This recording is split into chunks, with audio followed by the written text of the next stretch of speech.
Hello everyone, আসসালামু আলাইকুম। আজকে মানে কালকে রাতের পর থেকে হচ্ছে আমার আইডিতে এত পরিমাণ মেসেজ আসছে, হ্যাঁ, যার কারণে হচ্ছে মানে আমি যেখানে আমার কর্মস্থল থেকে লাইভে আসি সেখান থেকে লাইভে এসে পার্সোনাল টপিকে কোনো কথা বলা উচিত না, আর যেটা আমার ভুল হয়েছে কালকে বলা। তো আমি হচ্ছে এখন থেকে আর এরকম কোনো কিছুই করবো না, যে আমি যেখানে লাইভ করতেছি আমার কাজ পারপাসে আমি আমার কাজের কথা ব্যতীত অন্য কোনো কথা বলবো না। আর সেটার জন্য হচ্ছে কালকে মানে একটু থানা কেস মানে এগুলো হয়েছে, যে থানায় যাওয়া লাগছে। থানা থেকে আমাকে বলা হয়েছে যাতে আমি লাইভ দুইটা ডিলিট করে দিই। আমার মেইন যে ফল্টটা ছিল সেটা হচ্ছে আমি আরেকজনের পেজ থেকে গিয়ে আমার মানে পার্সোনাল আর কি কিছু কথা আর কি বলছি, আমার ব্যাপারে হোক আর যার ব্যাপারে হোক, মানে পার্সোনাল মানে ইস্যু নিয়ে আপু কথা বলছি, বুঝতে পারছেন? কেমন আছো আপু? আলহামদুলিল্লাহ ভালো। তাহলে হচ্ছে যে কথাগুলো আর কি ক্লিয়ার করতে আসছি সেটা হচ্ছে তোমরা যারা যারা হচ্ছে আমাকে ফেক আইডি দিয়ে বিভিন্ন ধরনের আর কি কমেন্ট করতেছো, আমি আজকে থেকে মানে তোমাদের কাছে এটাই বলবো যে এই জিনিসগুলো অন্তত করো না। কারণ এই জিনিসগুলোর কারণে দেখা যায় কি অনেকগুলা মানুষ আর কি মানে বিভিন্ন ধরনের কথাবার্তা হচ্ছে, মানে ঝামেলা সৃষ্টি হচ্ছে এই তোমাদের এই কমেন্টগুলোর কারণে। আমি যখন হচ্ছে বিউটি ইনস্টাইল থেকে লাইভে গেছি তখন কিন্তু এই মানে ধরনের আর কি কমেন্ট অনেক আসছে, যে আমার মা নাকি পরকীয়া করছে, আমার বাবারে নাকি দোকান থেকে বের করে দিছে, তারপর হচ্ছে আমার এক্স বয়ফ্রেন্ড নিয়ে অনেক নানা ধরনের কথা, আমার এক্স হাজবেন্ড নিয়ে কথা পর্যন্ত চলে আসছে। যেই সব কথাগুলো হচ্ছে একমাত্র আমার কাছের কিছু মানুষ মানে কাছের কিছু মানুষ জানতো, কিন্তু এখন দেখি সেগুলো আর কি বিভিন্ন ধরনের ফেক পার্সন মানে কমেন্ট করতেছে, তাদের আইডি থেকে আর কি কমেন্ট করতেছে। তো এই জন্য হচ্ছে আমি কালকে লাইভে বিউটি ইনস্টাইল থেকে যেই লাইভে আমি গেছিলাম সেখান থেকে হচ্ছে আমি পার্সোনাল মানে তিশার আম্মুর ব্যাপারে পার্সোনাল কিছু কথা বলছিলাম, যে কথাটা বলা আমার কখনোই উচিত হয়নি। এটা আমার ভুল, সেটা আমি স্বীকার করছি। এই জন্য হচ্ছে আমি সবার কাছে ক্ষমা প্রার্থী, এই জন্য হচ্ছে আমি ক্ষমা চাচ্ছি যে আমার তিশার আম্মুর ব্যাপারে কথাগুলো বলা উচিত হয়নি। কারণ আমি বলছি একমাত্র রাগের মাথায়, কারণ কি আমার আম্মুকে নিয়ে এই সমস্ত কথা বলা হয়েছে, আমার বাবাকে নিয়ে, আমার বাবা নাকি হকারগিরি করে।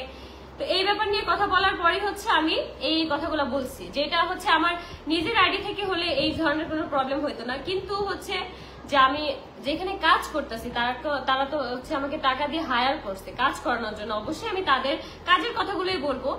কিন্তু ওইখানে হচ্ছে আমাকে উস্কানিমূলক কমেন্ট করে কিছু কিছু ফেক পার্সন আমাকে আর কি এই সমস্ত কমেন্ট করার কারণে আমি আর কি সেই কথাগুলো বলতে বাধ্য হয়েছি তিশার আম্মুর ব্যাপারে। তিশার আম্মুর ব্যাপারে মেন না, মানে হচ্ছে এ টু জেড, মানে ওই বাসায় থাকাকালীন আমার সাথে কি কি হয়েছে, কি কি করছে, কে কি করছে, সব বিষয়ে কিন্তু আমি কথা বলছি। কিন্তু এখন মেইন যেটা নিয়ে আমাদের ঝামেলা হয়েছে, যার কারণে হচ্ছে আমি কালকে রাতে থানায় গেছি, আমাকে থানায় ডাকায় নেওয়া হয়েছে, সেটা হচ্ছে তিশার আম্মুর নামে যে কথাগুলো বলছি সেগুলো আমার উচিত হয়নি তার পার্সোনাল ব্যাপার নিয়ে কথা বলার।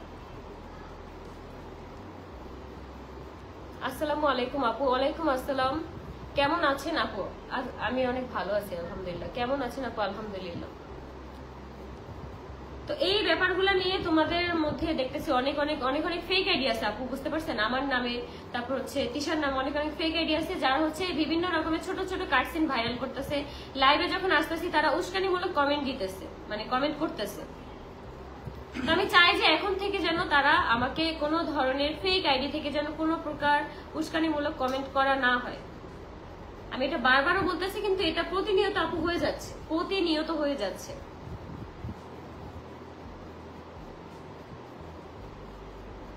আপু সব ভুলে গিয়ে নতুন জীবন শুরু করুন।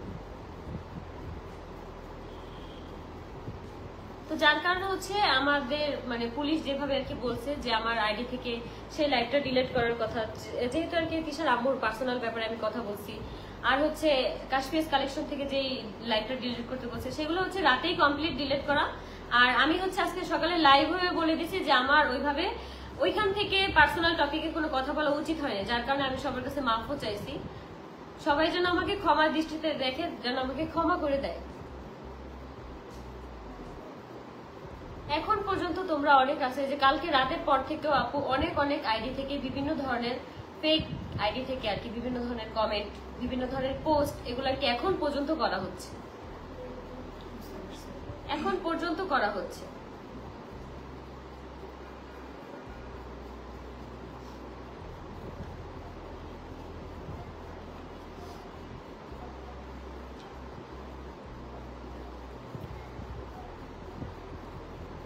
গতকালের লাইভটা ডিলিট করলা কেন আপু? এই ব্যাপারে আমি কথা বলতেছি যে গতকালের লাইভটা করার কারণে হচ্ছে মানে আমি তিশার আম্মুর ব্যাপারে কিছু কথা বলছি, যেটার কারণে হচ্ছে আমার নামে জিটি করছেন আপু, অভিযোগ করছে, যার কারণে হচ্ছে ওইখান থেকে আমাকে বলা হয়েছে যেন তিনটা লাইভের জন্য ডিলিট করে দিই, যার কারণে হচ্ছে লাইভ 3টা ডিলিট করে দেওয়া হয়েছে কালকে রাতেই এই কথা বলার মানে পরপরই হচ্ছে এই লাইভগুলো ডিলিট করে দেওয়া হয়েছে আমার আইডি থেকে। আমি ইভেন্ট ওইখানে থাকা অবস্থায় থানায় উপস্থিত থাকা অবস্থায় হচ্ছে আমি লাইভগুলো ডিলিট করে দিয়েছি।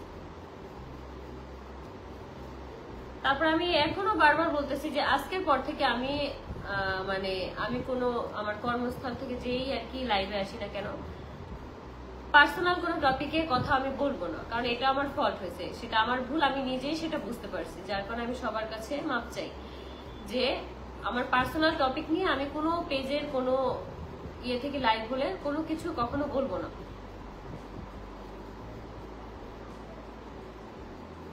আমার আইডি থেকে যদি কোনো কিছু বলি সেটা হচ্ছে অন্য সাবজেক্ট, আলাদা একটা ব্যাপার, কিন্তু আমি কোনো ওই সমস্ত কারণে বলবো না, কারণ দেখা যাচ্ছে কি আমার কারণে ওই আপুদেরও ক্ষতি হচ্ছে, কারণ তারা হচ্ছে আমাকে টাকা দিয়ে কাজ করাইতেছে।